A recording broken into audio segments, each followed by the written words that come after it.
here at this event where I'm a guest speaker talking about consulting and startups and all that stuff. Should be fun. This is my beautiful queen, Saima. Hi. Take a moment to really thank Masuma and the team for putting this together. We live in a time where everybody's so busy, they have no time for anything or anyone else, but to take time out of your schedule to put something like this together definitely deserves at least a round of applause. Okay, so I'm humbled by the fact that I was the awaited guest speaker at this event. And I hope that I can kind of, through this process, share some of what I've learned along the way with you and learn something from you in exchange. So a little bit about me. I'm trying to figure out how to describe myself now over like after the last 10 years or so. And I think the best thing that I've come up with is I'm a lifelong learner. I've done an undergrad in computer science, and I went into computer science because I've always been attracted to technology. I was writing code when I was 8 years old, and it was really bad. Computers at that time were really terrible, and my prize kind of program that I first built was a computer program that used an internal speaker on your old computer to make different beeping noises to kind of be a beatbox kind of thing. But I went into computer science, and I hated it. I hated undergrad because the things that I wanted to do were not things that were being taught in school. So I think that while it is important to get good grades in undergrad, I think the world's changing a little bit. So I think 10, 15 years ago, you had to go to a good school, you had to do well, you had to show up at the networking events. And then you had a chance to kind of be one of the 150 or 200 people that got invited to an interview. I've been through that, and that's exactly how you're supposed to do it. But a lot of times, and a lot of employers now really truly care about what you're going to do once you show up. During that time, the dot-coms were happening, right? So there was all these people who were going to make billions of dollars. This advice from a senior in college that said to me that don't take any equity in any startups because they're all going to fail. And I said, well, what do you mean? I'm going to work at this company and they're going to give me 2% and I'm going to have BMW by the time I'm like 21. This is going to be amazing. They were like, listen, just don't take any equity. Just get them to pay you whatever you can. So I was getting paid like 70, 80 bucks an hour to write code for these companies that had no business plan, no real funding, and a really, really terrible idea. And through that I got a little jaded with startups. I said, you know what, all entrepreneurs are clueless. They have no money, and they're super unorganized, and they're terrible at developing people. So I'm gonna go work at a big company, and I'm gonna learn how to do stuff. I'm going to make sure that I have the right process to be able to break down problems and be able to solve problems and to be able to be held accountable for work. So I started at a consulting firm called Deloitte Consulting, where they did technology projects. And there I got this amazing advice from a senior manager who said, at this company they pick the winners early. And this was something that I'd heard before, just hadn't connected it, where when I was in high school I got the opportunity in Pakistan to meet a Harvard Business School prof, and I asked him what it takes to get into Harvard Business School. And he basically said Harvard only bets on winning horses. And I kind of didn't get it a little bit, but when he said it to me this time, the gentleman's name is Ravi, the senior manager at Deloitte at that time, I really took it seriously. Right? I was not afraid to kind of speak up when I felt like something was needed to be done differently, because I was putting in so many hours and there was so much work that I could stand on top of that I could say that. I wasn't, but I think at Deloitte I learned that you have to put your head down and work. If you don't do that, you could be the smartest person, the person with the most potential, but unless you have something to stand on, people aren't really going to take you seriously. And then I said, well, I should get an MBA because that was part of my kind of plan that I had. So I got an MBA from Ivy, and I went into management consulting. The first 6 months or so were really difficult. I was like, what did I get myself into? I'm going to get fired. So I'm going to have this MBA, and I'm going to graduate, and then I'm going to get fired from one of the best management consulting companies in the world. That's going to look amazing on my resume. So anyway, got through that process, figured out how to operate in that environment, and I was continuously on very difficult projects where if I didn't deliver to the expectations, I was going to be making my way out. But it's kind of like one of those things that you build a muscle, right? So the more you do something, the more you get used to it, the less it freaks you out. And I kind of figured out my way. I got promoted, sorts of really weird dynamics that are real world dynamics. So I learned how to deliver very high quality value. The work was super exciting too, right? So I made my way through. Booz was being bought by Price Waterhouse, and so I was on my way to join McKinsey. And I said to myself, for the last 4 years, I've been working 100 hours a week consistently. I haven't taken any time off. It's summer in Canada. I haven't been back there other than like 2 days because I had to renew my passport because I ran out of places to stamp it. So I'm gonna go back to Canada and I'm gonna take like 4 weeks off and just chill, not do anything or do the things that I like to do. So I came to Canada and I met some of my friends, and I've always kind of had this entrepreneurial bug, but we recruited a good team. We put together this plan, and we won that competition, right? So the winner of that competition was going to get tickets to fly to San Francisco to pitch in front of a lot of the investors in Silicon Valley at this conference called TechCrunch Disrupt. I know somebody asked me about Silicon Valley, the show, before I started speaking.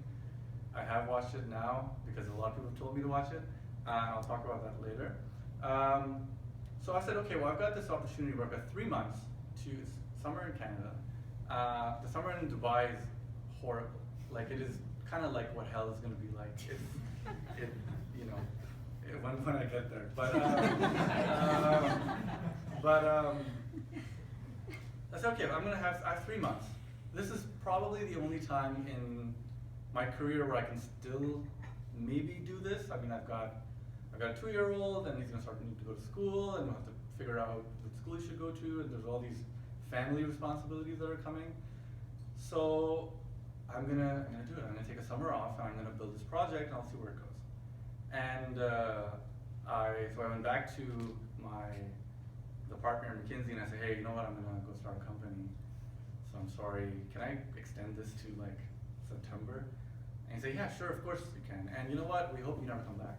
And we hope you become a McKinsey client.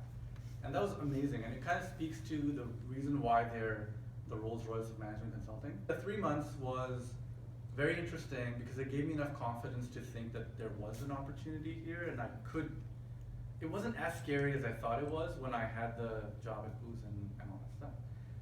So 3 months later, I decided that I was going to do the startup for a year. And alhamdulillah, now it's been 3 years.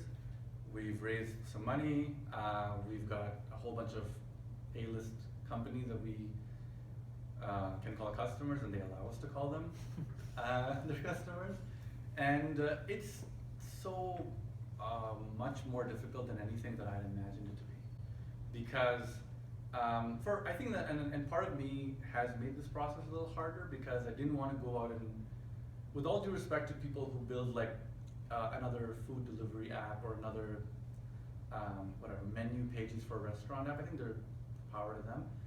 If I was going to spend the prime years of my career doing something and taking all these punches, I needed to make sure that I was making a material impact on society and the world at large. So the mission of my company is to positively impact the lives of at least 1 billion people to make them happier or healthier or bust. So we're kind of swinging for the fences, and that creates a lot more risk in a company. So what you have to do is you have to make decisions that are going to align with what your vision is. And I think there's a huge generational shift, right? So people want to be valued for the work that they do, not the hours that they put in. FaceTime is now an app on a phone. It is not showing up to work and staying there. And I think that is going to change more and more. Because so much of you is online already, it is very easy and very quick for people to assess what you're really going to bring to the team. If there's anything that entrepreneurship teaches you, it's humility. Like, it brings you right back down to earth. You've got to do everything yourself. No one cares about what business school you went to or what company you worked at or which client you had or how many countries you worked in. It doesn't matter. All they care about is, why are you here? Why is this worth my time? Why you? Why now? And it really forces you to prioritize or deprioritize a lot of the crap stuff. Like, so there's too many people who like the idea of being an entrepreneur, but they don't want to be an entrepreneur because events and you're meeting with all these people, and you're going to conferences and amazing things are happening, and you're doing all this fun stuff.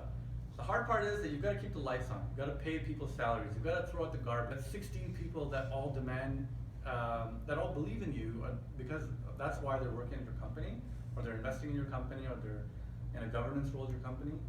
So there's a lot of like drudgery that goes along with startups too, that is often kind of overlooked. So what that makes you do is it makes you say no a lot. So you've got to, like, people say, hey, I'd love to have a coffee with you and pick your brain. And I would say, yeah, of course. Let's do is you learn to be more efficient. So when you say to somebody like, hey, I want to have a coffee, pick your brain, basically one day sat down and I wrote this thing, which literally took half an hour because I had been saying it so many times.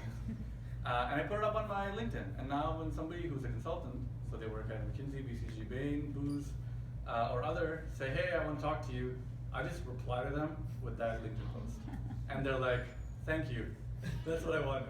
So, and now I have a more follow-up question or this or that, and then I can really do something more for them. So you gotta say no, or you gotta find ways to manage your time, because that's the only thing that is the scarce commodity, right? So it doesn't matter if you're Barack Obama or you're like somebody between jobs, you still have 24 hours. And you've gotta sleep for like 7, 8 of them, you've gotta do other things. There's Netflix and Facebook and all these other amazing things that keep wanting to distract us. So when I look back at all these things and I look at kind of what I've learned through, I think that every time I'm taking a line from a very famous kind of writer. Her name's Brene Brown. She's got a really nice TED Talk that you should go listen to in a minute. You've got to choose courage over comfort. And if you can do that consistently, you are going to be happy, overworked, but fairly content with what you are trying to do.